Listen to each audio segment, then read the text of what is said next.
ধনী হতে আল্লাহ পাক নিষেধ করেন নাই, ধনী হতে আল্লাহ নিষেধ করেন নাই, ব্যবসা করতে নিষেধ করেন নাই, ধন সম্পদ আল্লাহ পাক অর্জন করতেও নিষেধ করেন নাই, কিন্তু দুনিয়ার পূজা করতে আল্লাহ নিষেধ করেছেন, দুনিয়ার মোহে ডুবে যেতে আল্লাহ নিষেধ করেছেন।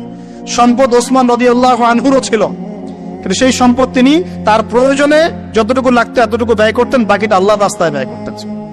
উসমান রাদিয়াল্লাহু আনহুর মতো ধনী হতে কোনো সমস্যা আছে? আপত্তি আছে?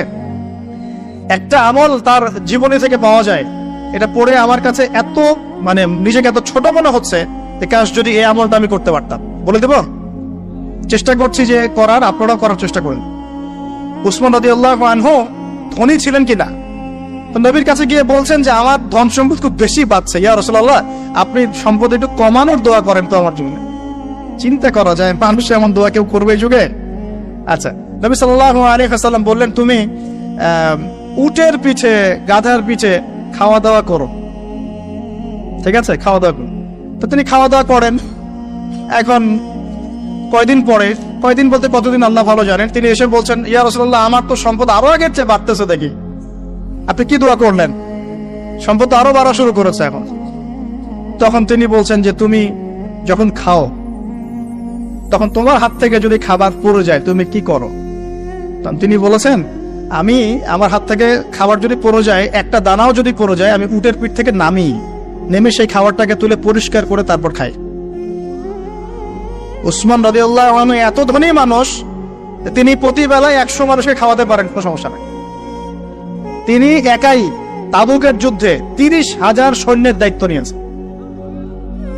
30,000 সৈন্য 3 মাস যাবে, তার যাত্রা বিরতি করবে, খাবে দাবে, তাদের ঘোড়া অস্ত্রশস্ত্র সব দায়িত্ব একজন ব্যক্তি বহন করেছেন, উসমান রাদিয়াল্লাহু আনহু। কত বড় ধনী আপনি চিন্তা করেন। উনার মতো ধনী কোন পররাষ্ট্র মন্ত্রী নাই পৃথিবীতে, এখন কোন বিশ্ব নেতাও নাই ওনার মতো ধনী, এখন কেউই নাই। আর উনি কিন্তু তার এই ধন সম্পদ সুদের মধ্য দিয়ে অর্জন করেন নাই, তার ধন সম্পদ দুর্নীতির মধ্য দিয়ে অর্জন করেন নাই, তার ধন সম্পদ তিনি কিন্তু এই যে অন্যের সম্পদ অন্যায়ভাবে দখল করে অর্জন করেন নাই।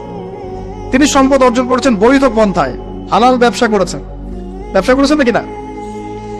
এই যে আমল, তার নবীজি বলছেন যে তোমার আমল যদি এমনই হয় তাহলে তোমাকে আল্লাহ পাক সম্পদ দিবে না, কাকে সম্পদ দিবে? তুমি আল্লাহ পাকের যে সম্পদ, রিজিকের যে শুকরিয়া আদায় করো, কৃতজ্ঞতা প্রকাশ করো যে আল্লাহ আমাকে ভালোবেসে রিজিকটা দিয়েছেন, আমার হাত থেকে পড়ে গেছে, আমি তুলে খাই। এই যে আল্লাহ পাকের নেয়ামতের প্রতি তোমার যে শ্রদ্ধা, যে সম্মান, এর শুকরিয়া স্বরূপে আল্লাহ পাক তোমাকে এরকম সচ্ছল বানাই দিচ্ছেন, আপনি কিছু করেন নাই। তো উসমান রাদিয়াল্লাহু আনহুর মতো ধনী হতে কোনো সমস্যা আছে?